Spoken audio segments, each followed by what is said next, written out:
Mi nuera quitó mi plato de la cabecera y señaló hacia el área de servicio. «Doña Sida, hoy viene gente importante. Mejor que usted coma allá atrás para no interrumpir la conversación». Sentí que el rostro me ardía, pero no discutí. Tomé mi plato en silencio y caminé hacia mi habitación, no hacia la cocina. Volví a la sala con un solo papel en la mano, y eso fue suficiente para que ella se atragantara con la comida. El sonido agudo de una cuchara de plata golpeando una copa de cristal cortó el aire.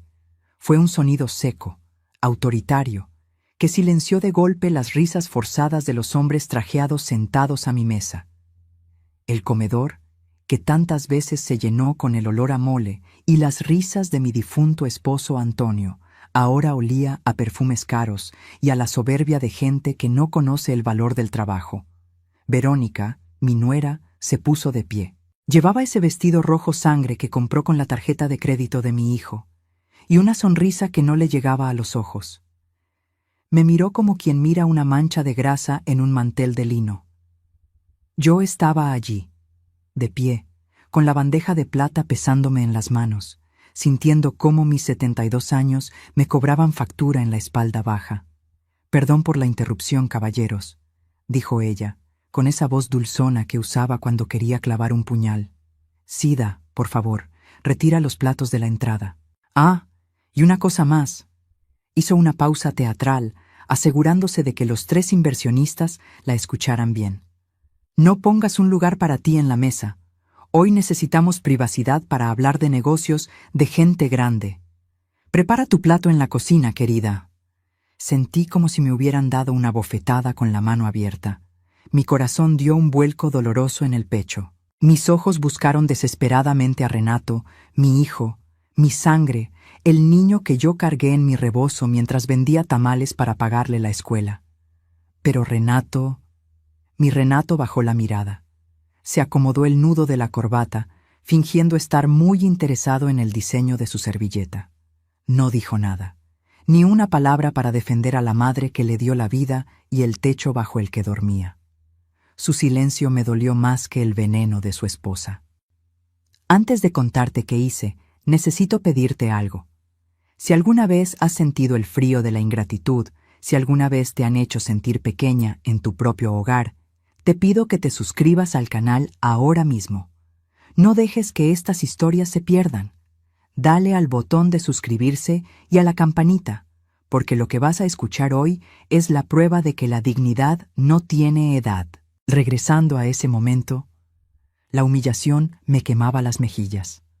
Los hombres en la mesa soltaron unas risitas nerviosas, incómodos, pero cómplices. Yo era la dueña de esa casa. Cada ladrillo, cada viga, cada azulejo de Talavera lo habíamos pagado Antonio y yo con sudor y lágrimas durante 40 años. Y ahora, esta mujer que llegó hace 2 años con las manos vacías y la ambición llena, me mandaba a comer a la cocina como si fuera la ayuda doméstica. Apreté los dientes. Mis manos temblaron, haciendo tintinear la vajilla sobre la bandeja. Podría haber llorado. Dios sabe que tenía ganas de soltar el llanto y gritarles que se largaran. Pero algo cambió dentro de mí en ese preciso instante. Fue como si el espíritu de Antonio me pusiera una mano en el hombro y me susurrara: «Tranquila, vieja. El que ríe al último, ríe mejor». No bajé la mirada. Alcé la barbilla, esa barbilla terca que heredé de mi abuela en Michoacán. «No te preocupes, hija», le dije, remarcando la palabra con una calma que la desconcertó. «Iré a la cocina. No quisiera estorbar sus grandes negocios». Di media vuelta, con la dignidad de una reina que camina hacia el exilio. Mis pasos resonaron en la loseta mientras me alejaba hacia la puerta de servicio. Escuché cómo retomaban la charla, cómo brindaban con mi tequila, cómo Verónica decía: «Ya saben cómo es la edad, se vuelven como niños, hay que tenerles paciencia». Entré a la cocina y dejé la bandeja sobre la barra de granito. El silencio allí era pesado, solo roto por el zumbido del refrigerador. Me serví un vaso de agua, pero no para beber. Lo sostuve contra mi frente caliente. Ellos pensaban que yo era una viejita sumisa. Pensaban que mi silencio era debilidad. Lo que Verónica y esos supuestos socios no sabían, lo que ni siquiera mi hijo Renato imaginaba, era que yo no había ido a la cocina a llorar. Metí la mano en el bolsillo profundo de mi delantal. Mis dedos rozaron el papel doblado que llevaba guardando celosamente desde hacía 3 días. Un papel que pesaba más que toda la casa. Un papel que tenía el poder de borrar esa sonrisa de la cara de mi nuera en un segundo. Miré hacia la puerta batiente que separaba la cocina del comedor. Podía escuchar sus risas, sus planes de vender mi patrimonio, creyéndose dueños del mundo. Disfruten el postre, susurré para mí misma, alisando el documento sobre la mesa. Porque va a ser el último trago dulce que van a probar en esta casa. Esperé 5 minutos, 5 minutos eternos. Y entonces empujé la puerta para volver a entrar. No como la sirvienta, sino como la dueña. Mientras alisaba el papel con la palma de mi mano sobre la fría barra de la cocina, cerré los ojos un segundo. El olor a mole y a especias que flotaba en el aire se desvaneció, y de repente mi memoria me arrastró 40 años atrás, a un tiempo donde no había mármol, ni lámparas de cristal, ni inversionistas trajeados. Solo había tierra, cal y sueños. Todavía puedo sentir el ardor en mis manos jóvenes, no estas arrugadas y manchadas que tengo ahora. Recuerdo el día que Antonio, mi esposo, que en paz descanse, me trajo a este terreno. No era más que un monte lleno de hierba seca y piedras en las afueras de la ciudad. El sol de mediodía nos pegaba fuerte en la nuca, pero Antonio me miraba con esos ojos color café que brillaban más que cualquier moneda de oro. «Sida, vieja», me dijo, limpiándose el sudor de la frente con su pañuelo. «Aquí vamos a plantar nuestras raíces. No tendremos mucho dinero, pero te juro por la Virgen que a nuestro hijo no le va a faltar un techo digno. Aquí vamos a construir nuestro reino». Y vaya que lo cumplió. Pero no fue fácil, mija, no fue nada fácil. La gente ve esta casona hoy y piensa que siempre tuvimos dinero. No saben que cada ladrillo de estos muros tiene una gota de nuestro sudor. Los fines de semana no eran para descansar, eran para echar colado. Yo misma cargaba botes de mezcla, con la espalda molida, mientras Antonio pegaba bloque tras bloque hasta que se le oscurecía la vista. Comíamos tacos de frijoles sentados en el suelo de tierra, soñando con el día en que pudiéramos comprar un piso de loseta. Fue en medio de ese polvo y esfuerzo donde creció Renato, mi principito. Hicimos todo por él. Quizás ese fue nuestro error, darle todo para que no sufriera lo que nosotros sufrimos.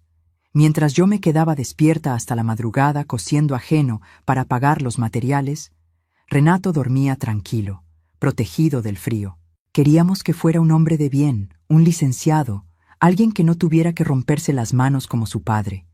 Pero la vida, que a veces da y a veces quita con la misma fuerza, me golpeó donde más duele. Hace 15 años, el corazón de mi Antonio se detuvo. Fue en esta misma sala, justo después de colgar su orgullo más grande, un reloj de péndulo de madera de caoba que había restaurado con sus propias manos. «Es para que marque las horas felices que nos quedan, Sida», me había dicho esa mañana. Esa noche se fue a dormir y ya no despertó. Me quedé sola en esta casa inmensa que de pronto se sentía fría y vacía. El reloj seguía marcando el tiempo. Tic-tac, tic-tac, un sonido que se convirtió en mi única compañía en las noches de insomnio. Cada vez que escuchaba ese péndulo, sentía que el corazón de Antonio seguía latiendo dentro de las paredes. Por eso, esta casa no es un activo financiero. No es un inmueble como dicen esos tipos allá afuera. Esta casa es el cuerpo de mi esposo, es la infancia de mi hijo, es mi vida entera convertida en cemento y varilla. Renato, ya convertido en un hombre, me prometió el día del funeral, abrazándome fuerte mientras yo lloraba sobre el ataúd. «Nunca te voy a dejar sola, mamá. Esta casa siempre será tuya y yo te voy a cuidar como papá hubiera querido». Yo le creí con la fe ciega que solo una madre tiene. Pensé que mi hijo, mi sangre, sería mi bastón en la vejez. Pensé que los valores que le enseñamos, el respeto por la familia y la honra, eran inquebrantables. Pero el tiempo pasa, y la memoria de algunos es frágil, especialmente cuando entra alguien nuevo a reescribir la historia. Yo estaba tranquila, viviendo mi duelo y mi vejez en paz, cuidando mis plantas y platicando con el retrato de Antonio. Hasta que un día, la puerta se abrió y entró ella. No traía ladrillos para construir, ni mezcla para fortalecer. Traía maletas de marca, una sonrisa ensayada y una mirada que escaneaba mis muebles no como recuerdos, sino como mercancía vieja que urgía desechar. En ese momento, el reloj de péndulo dio las 12 y un escalofrío me recorrió la espalda. No sabía que el verdadero infierno estaba a punto de cruzar el umbral de mi puerta, vestida de nuera perfecta. Dicen por ahí, mija, que el diablo nunca se aparece con cuernos, cola y oliendo a azufre. No, si el mal quiere entrar a tu casa, toca el timbre con un ramo de flores, una caja de pan dulce y la sonrisa más encantadora del mundo. Así entró Verónica a mi vida. Al principio, tengo que admitirlo, me ganó. Yo estaba vulnerable, con la casa demasiado grande y el silencio pesándome en los hombros. Cuando Renato me la presentó, ella parecía un ángel. «Suegra, ¿qué casa tan hermosa tiene?», me dijo aquella primera tarde, recorriendo la sala con la mirada. Pero no era una mirada de admiración, era una mirada de cálculo, como quien mide un terreno para ver cuánto provecho puede sacarle. Pero yo, tonta y deseosa de ver a mi hijo feliz, ignoré esa punzada en el estómago. Se casaron rápido, y más rápido aún fue la mudanza. «Mamá, Verónica dice que no tiene sentido pagar renta si tú estás sola aquí. Además, ella quiere cuidarte», me dijo Renato con los ojos iluminados. «Cuidarme». Esa palabra fue el caballo de Troya. Las primeras semanas fueron una luna de miel fingida. Ella se levantaba temprano, hacía café, me preguntaba por mis novelas. Pero poco a poco, como la humedad que se filtra en las paredes sin que te des cuenta hasta que la mancha es negra, ella empezó a borrarme. Comenzó con cosas pequeñas, casi imperceptibles. Un martes regresé del mercado y encontré que las cortinas de la sala, esas de terciopelo verde que Antonio me había regalado en nuestro 25 aniversario, ya no estaban. En su lugar había unas persianas grises, frías, de esas que parecen de oficina de dentista. «¡Ay, doña Sida!», exclamó ella cuando vio mi cara de espanto. Esas cortinas viejas atrapaban mucho polvo y le hacían daño a Renato con su alergia. Estas son más modernas. ¿No le parece que la casa respira mejor? ¿Qué podía decir yo? Si era por la salud de mi hijo. Me tragué el coraje. Pero cuando fui al cuarto de Tríquez a buscarlas, las encontré en una bolsa de basura, listas para el camión. Las rescaté llorando en silencio, abrazando la tela como si fuera la piel de mi esposo, y las escondí en mi armario. Luego fue la cocina, mi territorio sagrado. Yo llevaba 40 años usando mis cazuelas de barro, curadas con manteca y ajo. Un día, desaparecieron. En su lugar, había sartenes brillantes de teflón donde la comida no sabe a nada. «Suegra, el barro es antihigiénico», me dijo con esa vocecita condescendiente, como si le hablara a una niña chiquita. «Además, ya contraté a una muchacha para que venga 3 veces por semana. Usted ya no tiene que cocinar. Siéntese, descanse. Ya trabajó mucho. Suena bonito, ¿verdad? Que te digan que descanses». Pero no lo era. Me estaba quitando mi propósito. Me estaba quitando el olor a cebolla y cilantro de mis manos, que era la forma en que yo le decía «te quiero» a mi familia. De repente, ya no era necesaria para nada. Si quería hacer un arroz, ella estaba ahí. «No, suegra, deja eso, vas a ensuciar». Si quería regar mis plantas, «No, Sida, vas a mojar el piso nuevo». Empecé a sentirme como una visita incómoda en mi propia casa. Caminaba de puntitas para no molestar. Pedía permiso para encender la televisión en la sala. Pero lo peor no fueron los objetos. Lo peor fue cómo ella empezó a meterse en la cabeza de Renato. Eran susurros por la noche, conversaciones que se callaban cuando yo entraba al cuarto. «Tu mamá está perdiendo facultades, amor», le escuché decir una vez desde el pasillo. El otro día dejó la estufa prendida. Mentira, yo jamás dejé la estufa prendida. Pero Renato empezó a mirarme con preocupación, con duda. Ella estaba sembrando la semilla de que yo ya no servía, de que era una carga peligrosa. Verónica no gritaba, no peleaba. Su violencia era silenciosa. Era la violencia de cambiarme el canal de la tele sin preguntar, de tirar mis santos a la basura por accidente, de organizar cenas con sus amigos y olvidar avisarme para que yo saliera en bata y quedara en ridículo. Yo me mordía la lengua. «Es la esposa de mi hijo», me repetía. «Tengo que llevar la fiesta en paz». Qué equivocada estaba. La paz no se negocia con quien viene a hacerte la guerra. Y entonces llegó el día en que dejaron de invitarme a la mesa. Al principio fue sutil. «Mamá, hoy vienen unos amigos jóvenes, van a poner música alta, mejor cena en tu cuarto para estar tranquila». Yo acepté, sumisa. Pero esa noche, desde mi cama, escuchando las risas ajenas en mi sala, entendí que ya no era la dueña. Me había convertido en un mueble viejo que estorbaba en la decoración minimalista de mi nuera. Pero, mija, yo todavía no sabía que ella tenía un plan maestro. Pensé que solo era vanidad, que era cosa de muchachas jóvenes que quieren todo nuevo. No imaginaba la trampa mortal que estaba tejiendo alrededor de mi hijo, y lo fácil que Renato caería en ella. Lo que pasó después me rompió el corazón en 1000 pedazos, porque no hay dolor más grande que ver a tu propio hijo convertirse en verdugo por amor a la mujer equivocada. Dicen que no hay peor ciego que el que no quiere ver, pero yo te digo algo más triste.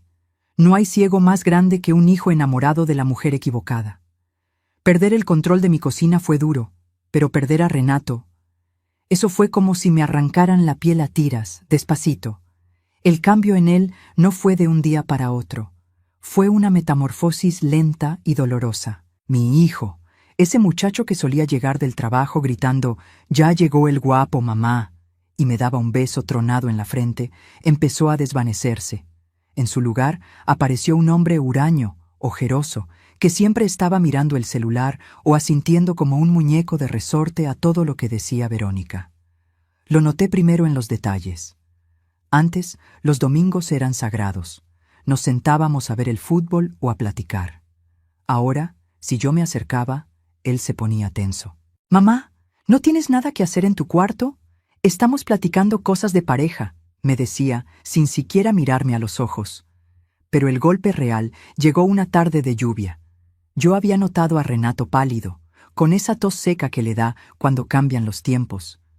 Como toda la vida, le preparé su té de canela con miel y limón, ese que lo curaba desde que era un chamaco. Entré a la sala con la taza humeante, con todo el amor de madre en las manos. «Tómatelo caliente, hijo, para que sudes la fiebre», le dije, extendiéndole la taza. Antes de que él pudiera agarrarla, la voz de Verónica cortó el aire como un látigo desde el sofá.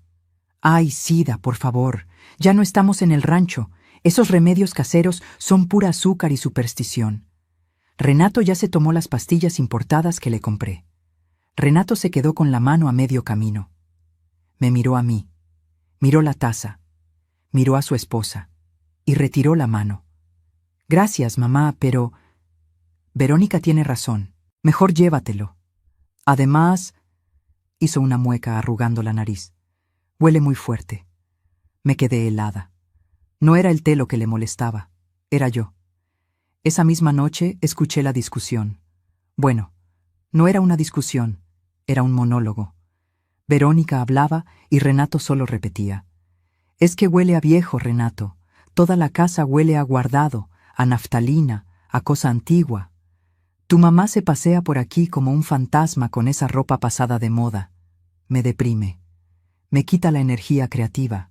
«Sí, mi amor, entiendo», decía él con voz sumisa. «Es verdad, a veces la casa se siente pesada. Hablaré con ella». Al día siguiente, Renato me evitó en el desayuno. Cuando por fin me habló, no era mi hijo. Era un extraño usando su voz. «Mamá, creo que deberías pasar más tiempo en el jardín o en tu cuarto. Verónica dice que necesitas tu espacio y nosotros el nuestro. A veces incomodas, mamá. No te das cuenta, pero interrumpes nuestra dinámica. Incomodas. Esa palabra se me clavó en el pecho como una estaca.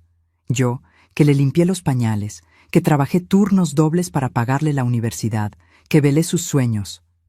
Ahora incomodaba, en la casa que yo construí, empecé a volverme invisible.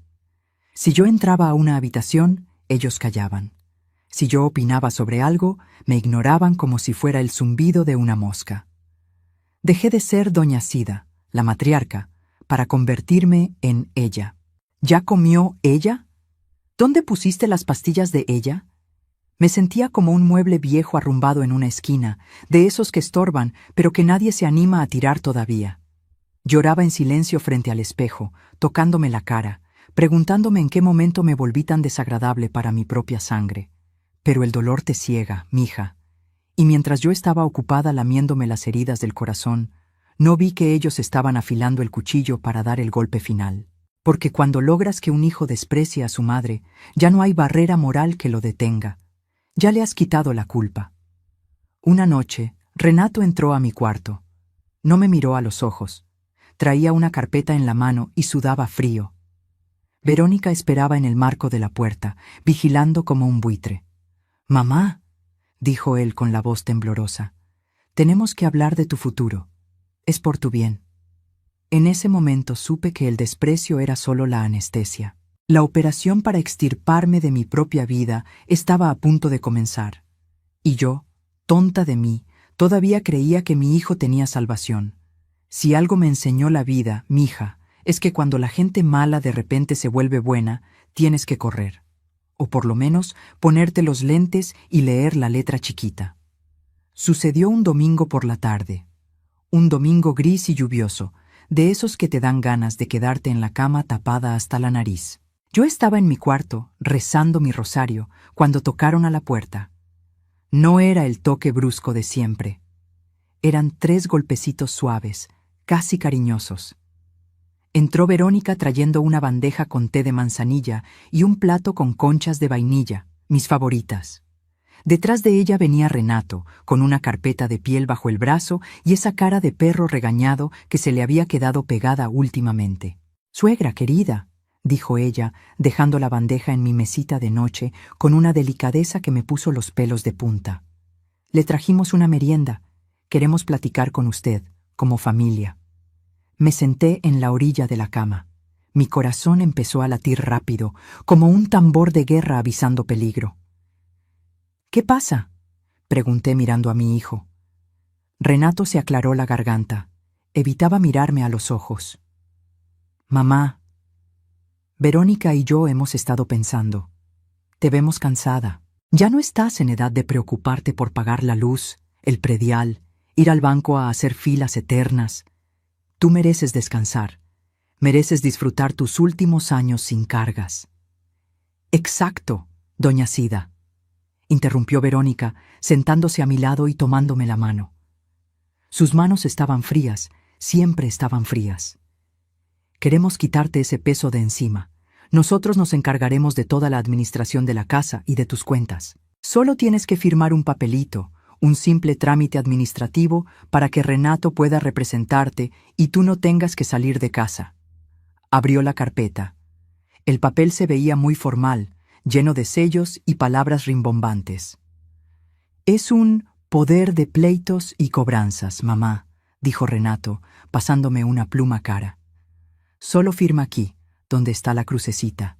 Casi lo hago, te juro que casi firmo». El deseo de ver a mi hijo aliviado, de sentir que me estaban cuidando, fue muy fuerte, pero entonces recordé a mi Antonio. «Sida, nunca firmes nada sin leer, aunque te lo pida el Papa». Me puse mis gafas de lectura, esas que tienen una patita rota y pegada con cinta. «A ver, déjame leer un poquito», dije. La sonrisa de Verónica vaciló por un milisegundo. «Ay, suegra, es puro lenguaje legal aburrido. No se canse la vista». Renato ya lo leyó. ¿No confía en su hijo? Esa frase, ¿no confía en su hijo?, es el arma perfecta para desarmar a una madre. pero algo en la urgencia de su voz me hizo sospechar más. Me ajusté los lentes y empecé a leer. Las letras bailaban, pero una frase en el tercer párrafo me saltó a la vista como un alacrán. Se otorga poder amplio y cumplido para actos de dominio, incluyendo la facultad de vender, ceder, donar o gravar bienes inmuebles. Se me heló la sangre. Dejé de respirar. Actos de dominio. Vender. No era un permiso para pagar la luz. Era un permiso para venderme la casa sin que yo me enterara. Levanté la vista despacio. Miré a Renato. Él estaba sudando, rascándose el cuello nerviosamente. «Hijo», le dije con la voz rota, «aquí dice que puedes vender mi casa. ¿Para qué necesitas poder para vender mi casa si solo van a pagar la luz?» El silencio que siguió fue terrible. Se podía escuchar el caer de la lluvia afuera. Verónica se puso roja de coraje. Ya no pudo sostener la máscara de nuera dulce. «Es un formato estándar, Sida», saltó ella, agresiva.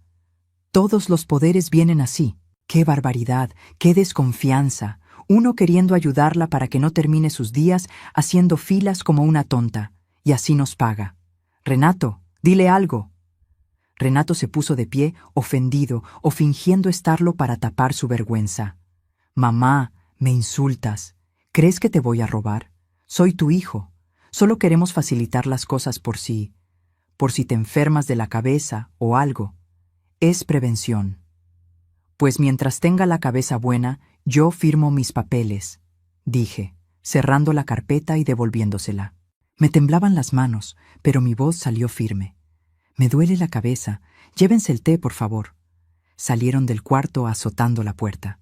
Escuché a Verónica gritar en el pasillo. «¡Vieja terca! Te dije que no iba a caer tan fácil». Esa noche no dormí.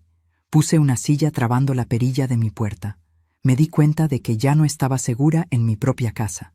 Ya no eran mi familia. Eran depredadores dando vueltas alrededor de una presa herida. Habían intentado quitarme todo por las buenas, con mentiras. Ahora sabía que el siguiente intento no sería tan amable. Lo que no sabía era que el ataque ya estaba planeado, y sería mucho más cruel que un simple papel. Me iban a quitar algo más importante que la casa. Me iban a quitar mi dignidad. Hay días que se te quedan grabados en la piel como una cicatriz de quemadura. Para mí, ese día fue un martes cualquiera, o eso creía yo. Regresé del mercado con mis bolsas de mandado, pesadas porque todavía me gustaba escoger la fruta yo misma, sintiendo que al menos en eso tenía control. Al entrar a la casa, sentí un aire extraño. No había silencio. Había ruido de muebles arrastrándose, golpes secos y voces desconocidas. Se me cayó la bolsa de las naranjas. Rodaron por el pasillo hasta topar con una caja de cartón. Mi caja de cartón. Ahí, apiladas en el pasillo como basura lista para el camión, estaban mis cosas. Mis fotos de la boda, mi Virgen de Guadalupe de cerámica, mis cobijas tejidas a mano, mi ropa, toda mi vida empaquetada de mala manera. Corrí hacia mi habitación, mi santuario, el cuarto que compartí con Antonio por 40 años. La puerta estaba abierta de par en par. 2 hombres desconocidos estaban sacando mi cama matrimonial, esa cabecera de madera tallada donde concebí a mi hijo. «¿Qué están haciendo?», grité, soltando el resto del mandado. Verónica apareció, con una taza de café en la mano y una cinta métrica en el cuello, tan tranquila como si estuviera regando las plantas. «Ah, llegaste temprano, Sida. Qué bueno. Estamos redecorando». «¿Redecorando?». Mi voz temblaba de rabia y miedo. «Están sacando mis cosas. Esta es mi recámara».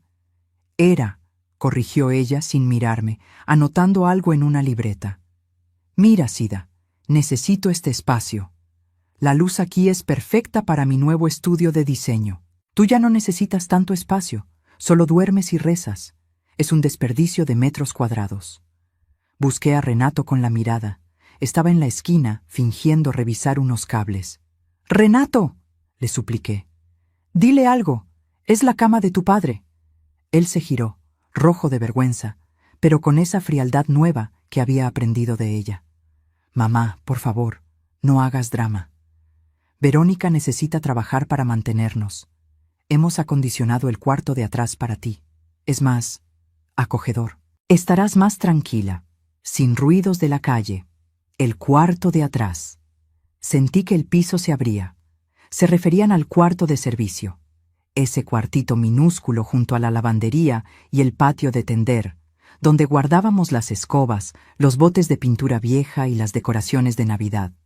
Un cuarto sin ventanas reales, solo un ventanuco alto que daba a un muro gris. «No me pueden hacer esto», susurré. «Ya está hecho», dijo Verónica, chasqueando los dedos a los cargadores para que siguieran. «Tus cosas ya están allá. Sé agradecida, Sida. Te compramos un colchón individual nuevo». Esa noche fue la más larga de mi vida. El cuarto olía a humedad y a jabón en polvo. Hacía un frío que calaba los huesos porque la puerta no cerraba bien y entraba el chiflón del patio. Mi cama nueva era un catre duro. No cabía ni mi cómoda. Tuve que dejar mi ropa en las cajas, en el suelo. Me senté en ese catre, abrazando mis rodillas, escuchando el zumbido del refrigerador y el goteo de una llave en el lavadero. Lloré. Lloré hasta que me dolieron las costillas. Me pregunté qué había hecho mal. ¿En qué fallé como madre para merecer este desprecio? ¿Acaso no le di todo a mi hijo? Me sentí como un perro viejo al que echan al patio porque ya no sirve para cazar. Pero el destino, o Dios, quiso que no durmiera esa noche. A eso de las 2 de la mañana, con la vejiga a punto de estallar y la garganta seca, salí de mi agujero para ir a la cocina por un vaso de agua. La casa estaba en silencio, oscura. Iba pasando de puntitas cerca de lo que antes era mi habitación, ahora el estudio de Verónica, cuando vi una luz por debajo de la puerta. Me detuve. Escuché su voz. Estaba hablando por teléfono, riéndose, esa risa cristalina y cruel. «Ay, amiga, no te preocupes. Sí, ya la saqué del cuarto principal. Fue facilísimo. El tonto de Renato ni chistó. No, claro que no se va a quedar en el cuarto de servicio para siempre. Estás loca. Qué asco tenerla ahí tosiendo». Hizo una pausa y yo contuve el aliento, pegando la oreja a la madera. «Escúchame bien. El plan es cansarla. Que se sienta tan humillada y miserable que ella misma pida irse. Y si no lo pide, bueno, ya tengo los folletos de ese asilo estatal en las afueras. En cuanto firme los papeles de la casa o la declaremos senil, ¡pum!, la mandamos para allá y vendemos todo. Antes de Navidad, amiga, voy a estar brindando en Cancún con el dinero de esta posilga». Me tapé la boca con ambas manos para no gritar. Las lágrimas se secaron de golpe. El frío que sentía no era por el cuarto de servicio, era el frío de la muerte que me rozaba. No querían mi cuarto, no querían cuidarme, me querían borrar. Querían venderme como chatarra y tirar mis huesos en un asilo olvidado de la mano de Dios para quedarse con el dinero de mi Antonio. Regresé al cuarto de servicio temblando, pero ya no de tristeza. Temblaba de una furia que no conocía. Me acosté en ese catre duro, mirando al techo manchado de humedad. ¿Creen que estoy vieja?, pensé, apretando los puños hasta que los nudillos se pusieron blancos. ¿Creen que estoy acabada? Pues se van a topar con pared. Esa noche, en el cuarto de las escobas, murió la Sida sumisa, y nació una mujer dispuesta a todo para defender lo suyo. Ya sabía sus planes. Ahora necesitaba un aliado, y sabía exactamente dónde encontrarlo. Dicen que en México las paredes oyen, pero mija, las vecinas oyen mejor. Y ven más. A veces, la ayuda que le pedimos a Dios de rodillas nos llega a través de la persona que menos esperamos. Esa que pensamos que solo vive para barrer la banqueta y juzgar vidas ajenas. A la mañana siguiente de mi destierro al cuarto de servicio, salí al patio trasero. Mis ojos estaban hinchados como tomates de tanto llorar, y me dolía cada hueso del cuerpo por haber dormido en ese catre miserable. Salí con la excusa de regar mis helechos y mis geranios, Lo único que Verónica no había tirado todavía porque daban buen aspecto rústico. El sol de la mañana me pegaba en la cara, pero yo sentía frío por dentro. Mientras desenredaba la manguera, escuché un tss desde la barda de al lado. Era doña Hortensia. Hortensia y yo habíamos sido vecinas por 30 años, pero nunca amigas íntimas. Ella era de esas mujeres bravas que se pintan los labios de rojo intenso para ir al mercado y que se saben la vida y obra de toda la colonia. «Sida», susurró fuerte, asomando la cabeza por encima de la bugambilia. «Deja esa manguera y ven acá, mujer». Me sequé las lágrimas rápido con el dorso de la mano. No quería que nadie me viera así, derrotada. «Buenos días, Hortensia. Ahorita no tengo tiempo para chismes», empecé a decir, tratando de mantener la compostura. «Cállate y ven», me cortó ella con una urgencia que me hizo soltar la manguera. «No es chisme, Sida, es de vida o muerte, y límpiate la cara, que se te ve la tragedia a kilómetros». Me acerqué a la barda, intrigada por el miedo en sus ojos. Hortensia miró a ambos lados, como si fuéramos espías, y bajó la voz. «Ayer fui a limpiar a la notaría 45, ya sabes que hago el aseo ahí los martes y jueves», me dijo, agarrándome la mano a través de la reja. Su mano era rasposa y cálida. ¿Y adivina a quién vi entrar como si fuera la dueña del lugar? El corazón me dio un vuelco. ¿A quién? A la piruja de tu nuera, a la Verónica. Sentí un escalofrío. ¿Y qué hacía ahí? Eso es lo peor, Sida. Yo estaba limpiando los vidrios de la oficina del licenciado Pérez, ese que tiene fama de torcido. Ella no me vio. Entró y puso unos papeles sobre el escritorio. Escuché clarito lo que dijo. «Necesito adelantar el trámite de la venta. La vieja ya no coordina, no puede venir a firmar, pero mi esposo tiene el poder. ¿Cuánto me cuesta que usted valide la firma sin que ella esté presente?» Me quedé petrificada. El mundo se detuvo. Los pájaros dejaron de cantar. ¿Qué dijo el licenciado?», pregunté con un hilo de voz.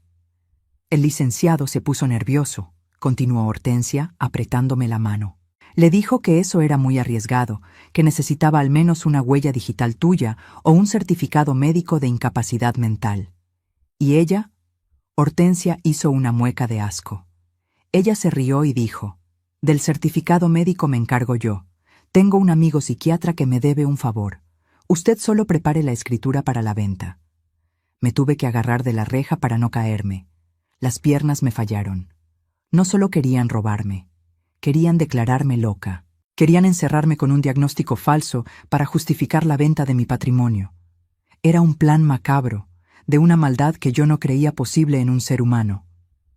«Sida, escúchame bien», me sacudió Hortensia. «Esa mujer es el diablo. Si te quedas quieta llorando por los rincones, te van a comer viva. Tienes que moverte. Antonio no trabajó tanto para que esa lagartija se quede con todo». Las palabras de Hortensia fueron como un balde de agua helada que me despertó del coma emocional. La tristeza desapareció. El miedo, curiosamente, también. Lo que quedó fue una claridad absoluta. Miré a mi vecina, esa mujer que tantas veces critiqué por chismosa, y vi en ella a mi única aliada. «Gracias, Hortensia», le dije, y por primera vez en semanas mi voz no tembló. «Dios te va a pagar esto». «Déjate de Dios ahorita, Sida. A Dios rogando y con el mazo dando», me guiñó un ojo. «Ve y busca los papeles de Antonio. Yo sé que él era muy ordenado. Algo tuvo que dejar. Y no le digas nada a tu hijo, ese muchacho está embrujado». Regresé a mi cuarto de servicio. Pero ya no me sentí como una prisionera. Me sentí como una espía en territorio enemigo. Me lavé la cara en el lavadero. Me miré en el pedazo de espejo roto que había colgado en la pared. Mis ojos ya no eran los de una víctima. Eran los ojos de una madre que va a defender su nido con las garras. Sabía lo que tenía que hacer. Tenía que salir de la casa sin que se dieran cuenta. Tenía que ir a buscar al único hombre que conocía los secretos de Antonio mejor que yo, el doctor Méndez, su abogado de toda la vida. Pero tenía que ser astuta. Si Verónica sospechaba que yo sabía algo, aceleraría el trámite de mi locura. Así que decidí jugar su juego. Iba a ser la viejita sumisa, la que está perdiendo la memoria, la que no entiende nada, mientras afilaba el cuchillo por la espalda. Esa tarde, cuando Verónica me vio en la cocina, le sonreí. «Hija, ¿qué día es hoy? Creo que se me olvidó tomar mi pastilla», le dije, fingiendo confusión. Ella me miró con desprecio y satisfacción. «Es miércoles, Sida. Tómese sus cosas y váyase a dormir». «Duerme tú tranquila, Viborita», pensé mientras me alejaba arrastrando los pies a propósito, porque mañana voy a destapar la cloaca. Salir de mi propia casa se sintió como una fuga de prisión. Esperé a que Verónica estuviera distraída con su clase de yoga en línea en la sala, ocupando todo el espacio, como siempre, y a que Renato se fuera a trabajar. Me puse mi abrigo gris, agarré mi bolso viejo y salí por la puerta de servicio, con el corazón latiéndome en la garganta. Si ella me veía, seguro inventaba que me había escapado en un ataque de demencia y llamaba a la policía. Caminé 3 cuadras rápido, como si tuviera 20 años otra vez, hasta que encontré un taxi. «Al centro, joven. Al despacho del licenciado Méndez», le dije al chofer, aferrándome a mi bolso. El edificio del doctor Méndez era antiguo, de esos con elevadores de reja y olor a cera para pisos y tabaco viejo. Al entrar a su despacho, sentí que viajaba en el tiempo. Ahí estaba todo igual. Los libreros de madera oscura repletos de leyes, el escritorio de caoba maciza y detrás de él el doctor Méndez. Ya estaba muy mayor, con el pelo blanco como la nieve, pero sus ojos seguían teniendo ese brillo astuto de zorro viejo. «¡Sida! ¡Qué milagro!», se levantó con dificultad para abrazarme. «Antonio, que en paz descanse, estaría feliz de verte, aunque te veo preocupada, mujer. Siéntate, te traigo un café». No aguanté más. En cuanto me senté en esa silla de cuero, me solté a llorar.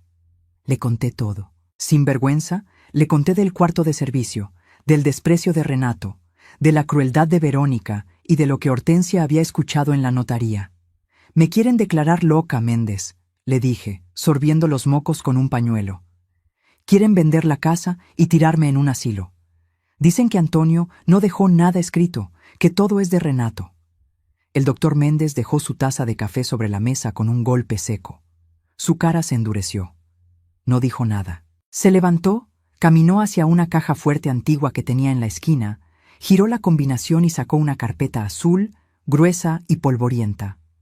«Sida, escúchame bien», me dijo, poniendo la carpeta frente a mí. Antonio era un hombre de campo, sencillo, sí, pero tonto no era. Él conocía a su hijo mejor que tú. «¿Cómo que mejor que yo?», pregunté, confundida. Antonio sabía que Renato tiene un corazón de pollo, que es débil, influenciable. Él siempre tuvo miedo de que alguna mujer vivales se le acercara por el dinero. Por eso, 6 meses antes de morir, vino aquí y redactamos esto. Abrió la carpeta. «Esto, Sida, es un usufructo vitalicio con cláusula de intransferibilidad». Me quedé mirándolo sin entender esas palabras tan grandes. «¿Qué significa eso, licenciado?». Méndez sonrió, y fue la sonrisa más hermosa que vi en años. «Significa, mi querida Sida, que aunque la escritura técnicamente esté a nombre de Renato como heredero, tú eres la dueña absoluta del uso y goce de la propiedad hasta el último segundo de tu vida. Y aquí viene lo mejor». Antonio puso un candado. «La casa no se puede vender, rentar ni hipotecar sin tu firma presencial ante este notario y con una evaluación psicológica realizada por mis peritos de confianza, no por los de ellos». Sentí que me quitaban una losa de 100 kilos de la espalda. «¿Entonces, no me pueden sacar?». «Ni con grúa», se rió Méndez. «Legalmente, tú tienes más poder sobre esa casa que Renato. Si intentan venderla falsificando tu firma o declarándote interdicta sin mi supervisión, van a la cárcel. Directito». Antonio blindó todo. Él te protegió desde la tumba, Sida. Mis lágrimas cambiaron. Ya no eran de dolor, eran de gratitud. Mi Antonio, mi viejo terco, aún después de muerto, seguía cuidando a su reina. «Y eso no es todo», dijo Méndez, sacando una libreta bancaria pequeña de la carpeta. Antonio sabía que Renato podía cerrarte el grifo del dinero, así que abrió esta cuenta de ahorros a tu nombre hace años. Fue depositando guardaditos de las cosechas y de ventas extras que no reportaba en la casa. Me pasó la libreta. Abrí los ojos como platos al ver la cifra. No era una fortuna para comprar una isla, pero era suficiente para vivir tranquila el resto de mis días sin pedirle un centavo a nadie. Es tu fondo de libertad, Sida. Solo tú tienes la firma. Salí de ese despacho siendo otra mujer. Entré como una viuda asustada y salí como una patrona. Llevaba la carpeta azul apretada contra mi pecho, sintiendo el calor del papel como si fuera un abrazo de Antonio. En el taxi de regreso, mi mente trabajaba a 1000 por hora. Podría haber llegado a la casa gritando, aventándoles los papeles en la cara y corriendo a Verónica a escobazos en ese mismo instante. Ganas no me faltaban. Pero entonces recordé la conversación que Hortensia había escuchado. Verónica quería humillarme y hacer una cena para cerrar el trato con los inversionistas. Quería espectáculo. Quería lucirse. Muy bien, nuera, pensé, mirando por la ventana cómo la ciudad pasaba rápido. ¿Quieres show? Te voy a dar el mejor show de tu vida. Decidí no decir nada todavía. Guardé la carpeta debajo de mi colchón, cosida dentro del forro para que nadie la encontrara. Regresé a mi papel de viejita sumisa. Dejé que me gritaran. Dejé que me mandaran al cuarto de servicio una vez más. Porque sabía que la fecha de la gran cena de negocios era en 2 días.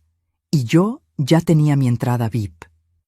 El día de la justicia estaba cerca, y ellos no tenían ni la menor idea de que la sirvienta tenía el poder de destruirlos con un solo papel. Llegó la noche. La casa, mi casa, parecía un escenario de teatro barato. Verónica había mandado traer arreglos florales exagerados que no combinaban con nada, y había contratado a un servicio de catering porque, según ella, mi comida era demasiado rústica para paladares finos. Yo estaba en la cocina, vestida con un uniforme negro que ella me obligó a usar. Para que se vea profesional, Sida. Si vas a estar sirviendo, al menos que parezca que tenemos personal de planta, me había dicho, aventándome la ropa esa misma tarde. Me lo puse sin chistar. Me miré al espejo y no vi a una sirvienta. Vi a un soldado poniéndose su armadura antes de la batalla final. Desde la cocina podía oírlo todo. Llegaron los 3 hombres. Inversionistas, les llamaba ella. Yo, gracias a Hortensia y al doctor Méndez, sabía lo que eran en realidad. Coyotes.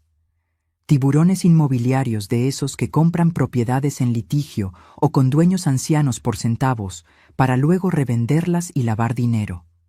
Tenían voces rasposas y risas falsas que retumbaban en las paredes. «¡Bienvenidos a su futura inversión!», gritó Verónica. La imaginé abriendo los brazos como si fuera la dueña del mundo. Me asomé por la rendija de la puerta batiente. La mesa estaba servida con mi mejor vajilla, esa de borde de oro que solo usábamos en Navidad. Verónica brillaba con un vestido de lentejuelas que lastimaba la vista. Y Renato... Mi pobre Renato estaba sentado en la cabecera, pero parecía un niño castigado.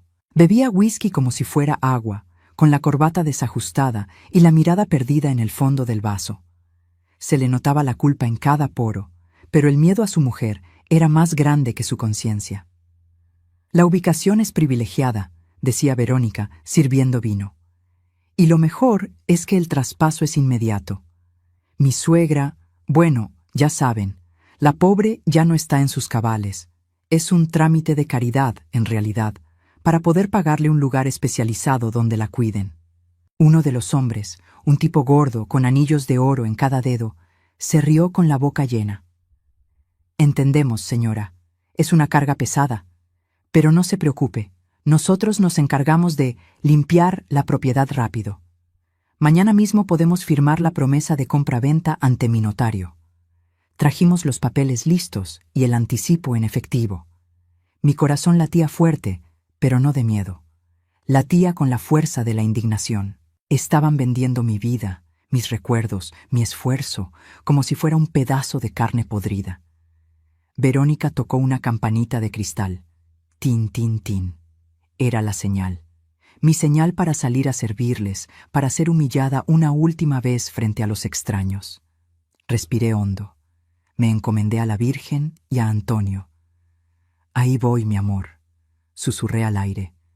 Dame fuerza. Tomé la bandeja, pero no puse copas ni botellas en ella.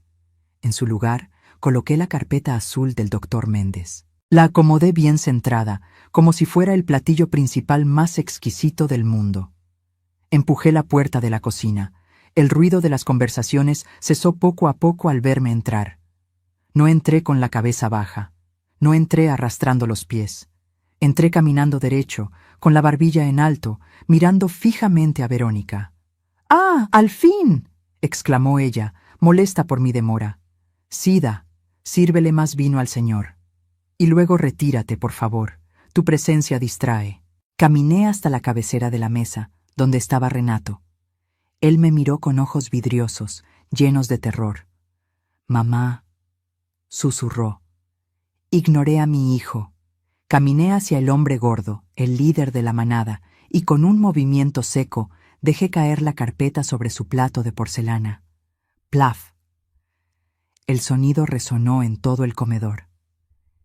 «¿Qué es esto?», preguntó el hombre, limpiándose la salsa de la comisura de los labios. Verónica se levantó de golpe, tirando su silla. «¡Sida! ¿Qué haces? Llévate esa basura de ahí». «Disculpen, caballeros, ya les dije que tiene demencia. A veces agarra papeles viejos y...». «No son papeles viejos». Mi voz salió clara, fuerte, llenando la habitación. No grité, pero mi tono heló la sangre de todos. «Y no es basura. Es la razón por la que ustedes no van a comprar esta casa, ni hoy ni nunca». El silencio que siguió fue absoluto. Se podía escuchar el zumbido de una mosca. Verónica se puso pálida bajo su maquillaje. Renato dejó el vaso en la mesa con mano temblorosa. El hombre gordo abrió la carpeta. Sus ojos recorrieron la primera página. Su sonrisa burlona desapareció. Se transformó en una mueca de preocupación. «Señora», dijo el hombre, mirando a Verónica con ojos de pistola, «¿usted nos dijo que la propiedad estaba libre de gravamen y que la vieja era interdicta?» «Y lo es», chilló Verónica, con la voz aguda por el pánico. «Renato es el dueño». «Léalo bien, señor», interrumpí yo, apoyando mis manos sobre la mesa, dominando la escena. «Léalo en voz alta para que mi nuera se entere de quién es la verdadera dueña de esta silla, de esta mesa y de este techo». Era el momento. La bomba estaba a punto de estallar, y yo tenía el detonador en la mano. El hombre gordo ajustó sus lentes sobre su nariz sudorosa. Se hizo un silencio tan pesado que podías escuchar el zumbido de la electricidad en las lámparas. Verónica mantenía una sonrisa congelada, esa mueca patética de quien sabe que el barco se hunde, pero sigue tocando el violín. «Cláusula tercera», empezó a leer el hombre, con voz ronca. «La señora María Aparecida de Los Ángeles conserva el usufructo vitalicio irrevocable de la propiedad. Asimismo, se establece una cláusula de intransferibilidad absoluta. Cualquier intento de venta, cesión o hipoteca, sin la firma presencial de la usufructuaria ante el licenciado Méndez, anula automáticamente los derechos hereditarios del nudo propietario, el señor Renato». El hombre levantó la vista. Ya no miraba a Verónica como a una socia. La miraba como a una estafadora barata. «Señora», dijo él, golpeando el papel con el dedo índice, un sonido seco que resonó como un disparo. «Usted nos dijo que la vieja no pintaba nada. Aquí dice que si intentamos comprar esto sin su firma, la propiedad queda bloqueada y nosotros perdemos el dinero. Y además, perdemos la libertad». Verónica soltó una carcajada nerviosa, aguda, casi histérica. Se abalanzó sobre la mesa intentando arrebatarle la carpeta. «¡Eso es mentira! ¡Es falso!», gritó, con los ojos desorbitados. «Esa vieja loca seguro imprimió eso en un café internet. Renato es el dueño. Renato, diles, muéstrales la escritura que tenemos». Renato estaba paralizado. Tenía la boca abierta, mirando el documento como si fuera un fantasma. «Mamá», balbuceó. «Yo no sabía. Papá nunca me dijo. Tu padre te amaba, Renato, le dije, con la voz quebrada pero firme, mirándolo a los ojos. Pero sabía que eres débil. Sabía que alguien como ella vendría a quitarte lo que no le costó. Me giré hacia el hombre gordo, que ya se estaba poniendo de pie, rojo de ira. Y espere, señor, no ha leído la última hoja. El hombre pasó la página. Sus ojos se abrieron como platos. ¿Qué es esto?, preguntó, retrocediendo un paso. Es una copia certificada de la denuncia penal que radiqué esta mañana ante el Ministerio Público, dije con una calma letal. Por intento de fraude, falsificación de documentos y abuso de confianza en contra de persona de la tercera edad. Ahí está el número de folio. La policía ya tiene las grabaciones de la notaría donde mi nuera intentó sobornar a su empleado. La palabra policía fue mágica. Los 3 inversionistas se levantaron de golpe, tirando las servilletas al suelo. En su mundo turbio, la policía es el diablo. ¡Vámonos!, gritó el gordo. Esta mujer nos quería tender una trampa. Nos querías meter en un lío legal. ¡Maldita sea! Verónica intentó detenerlos, agarrando al gordo del brazo. No, esperen. Podemos arreglarlo. Renato va a firmar. Yo lo obligo. El hombre se soltó de un empujón brusco que hizo que Verónica tropezara y cayera sobre la silla, perdiendo todo el glamour. Ni se te ocurra buscarnos, le escupió el hombre. Tienes suerte de que no te partamos la cara aquí mismo por hacernos perder el tiempo. Estás quemada. Salieron en estampida, atropellándose en la puerta, dejando la puerta principal abierta de par en par. El aire frío de la noche entró, limpiando el olor a perfume barato y a ambición podrida. Quedamos solo los 3. El comedor estaba hecho un desastre. Copas tiradas, manchas de vino en el mantel, y Verónica, jadeando, con el cabello despeinado y el maquillaje corrido. Se levantó lentamente. Ya no había máscara. Ya no había suegra querida. Sus ojos eran 2 pozos de odio puro. «¡Vieja maldita!», chilló, y su voz ya no era humana. Era un graznido. «Arruinaste todo, todo. Teníamos el dinero en la mano. Íbamos a ser millonarios. ¿Por qué no te mueres de una vez? Solo estorbas». Ella avanzó hacia mí, con las manos convertidas en garras, dispuesta a agredirme. Yo no me moví. No retrocedí ni 1 milímetro. Apreté la carpeta contra mi pecho y levanté la barbilla. Estaba lista. Pero antes de que ella pudiera tocarme, una mano la detuvo en el aire. Una mano fuerte, que yo conocía bien. Era Renato, mi hijo, que había estado callado, borracho de culpa y whisky, se había puesto de pie. Le agarró la muñeca a su esposa con una fuerza que nunca le había visto. «No la toques», rugió Renato.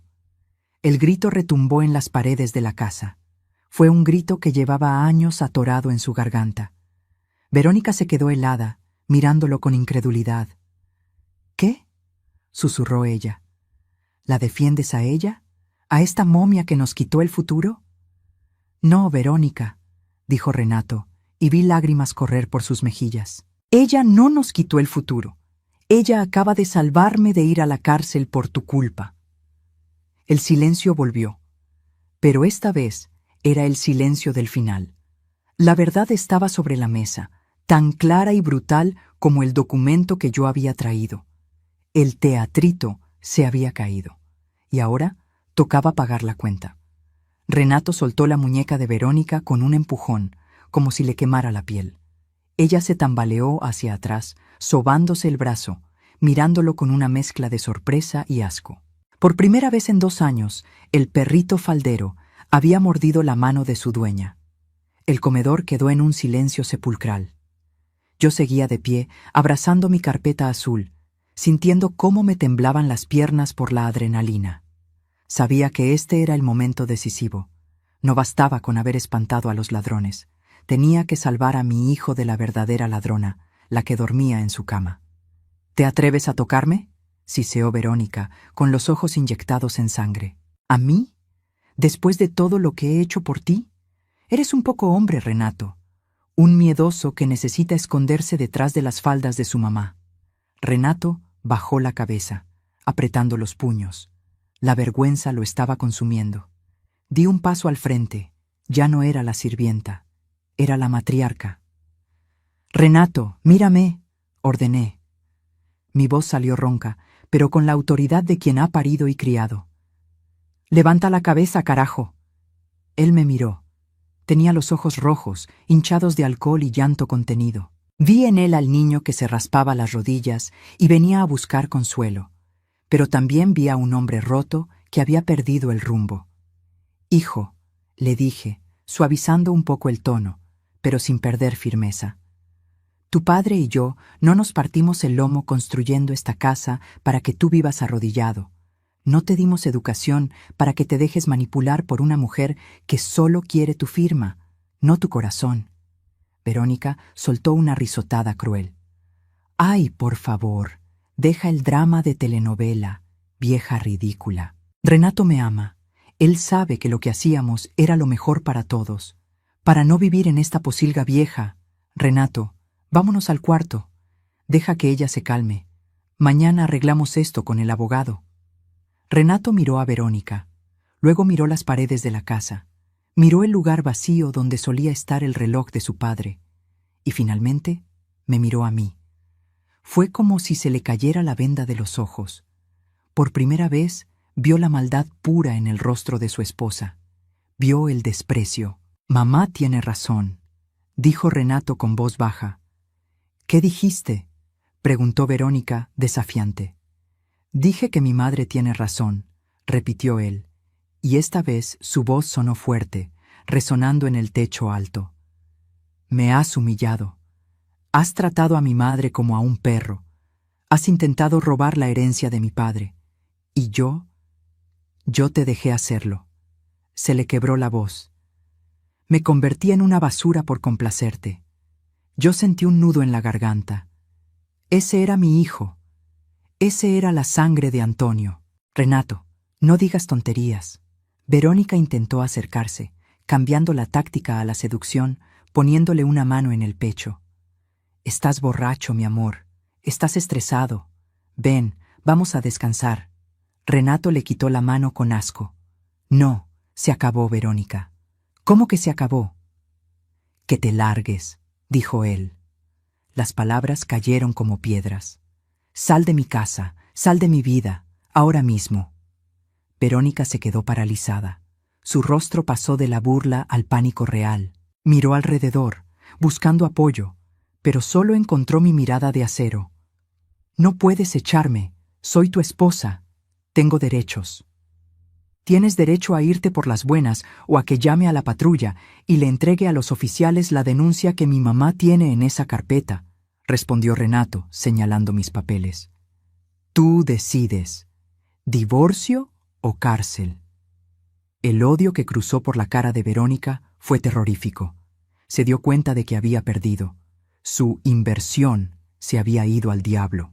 «Me voy», escupió ella, agarrando su bolso de marca. «Pero no crean que esto se queda así. Me voy a llevar hasta el último centavo que pueda sacarte en el divorcio, Renato. Te voy a dejar en la calle, y tú, vieja bruja, ojalá te mueras sola en esta casa maldita». «¡Vete ya!», gritó Renato, dando un paso amenazante. Verónica dio media vuelta y salió taconeando furiosa hacia la puerta. No se llevó ni sus maletas.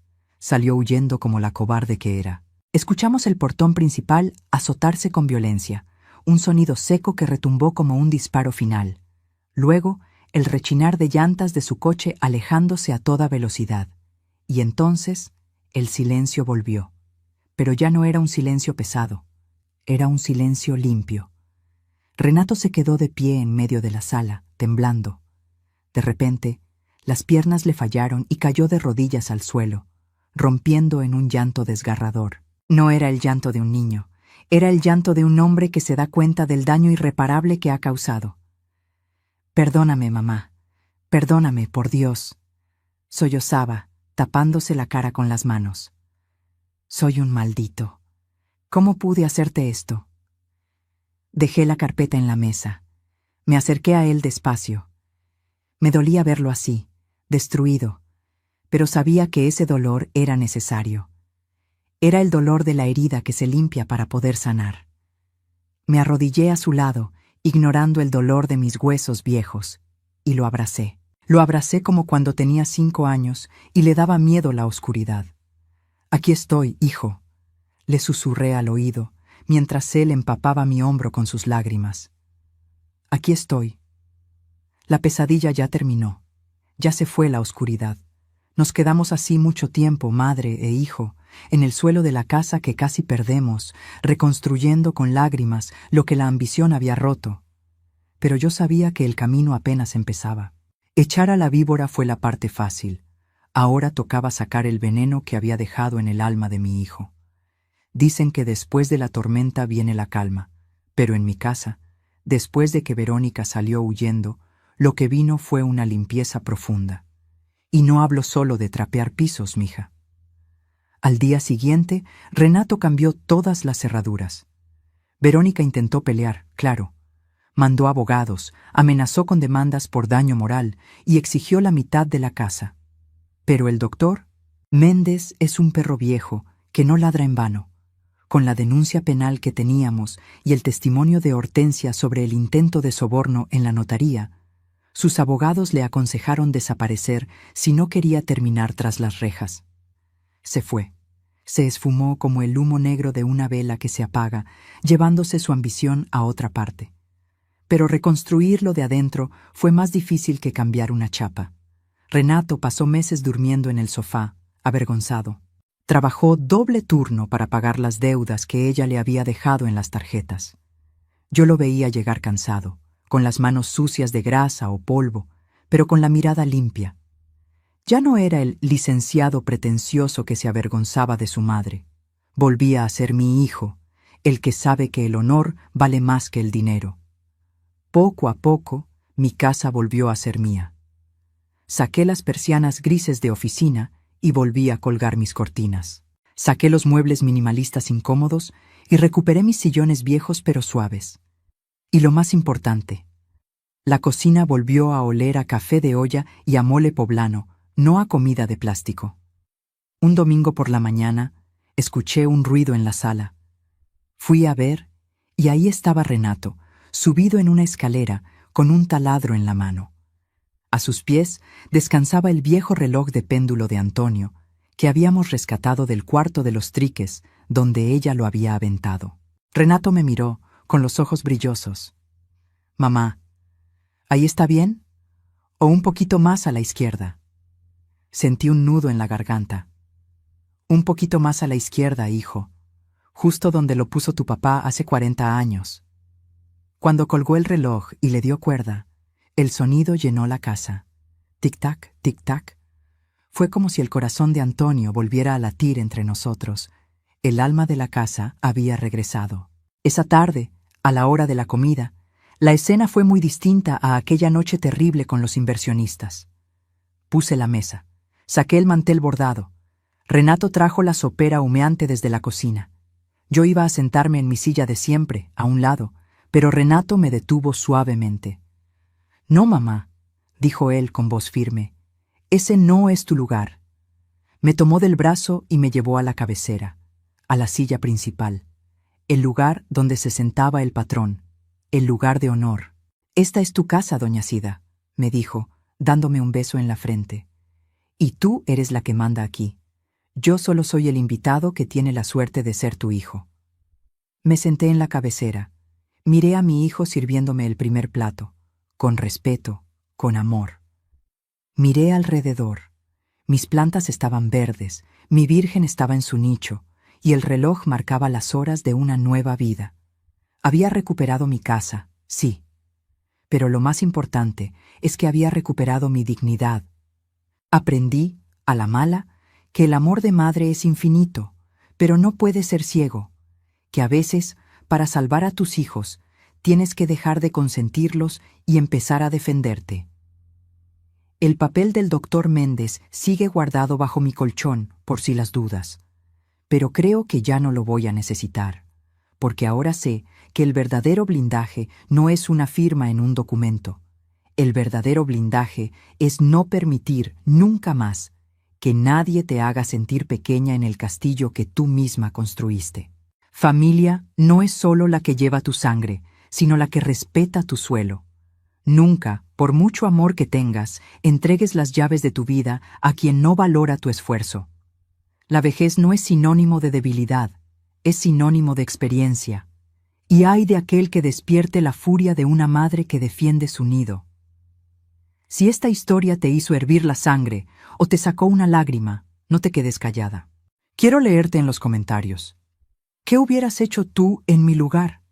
¿Hubieras perdonado a Renato o lo hubieras echado junto con la nuera? Y por favor, dime desde qué ciudad o país nos estás viendo hoy. Me encanta saber hasta dónde llegan nuestras historias. Si crees que alguien necesita escuchar este mensaje para abrir los ojos, comparte el video. Dale me gusta y suscríbete al canal ahora mismo para que no te pierdas la próxima historia, porque aquí la verdad siempre sale a la luz. Nos vemos en la próxima.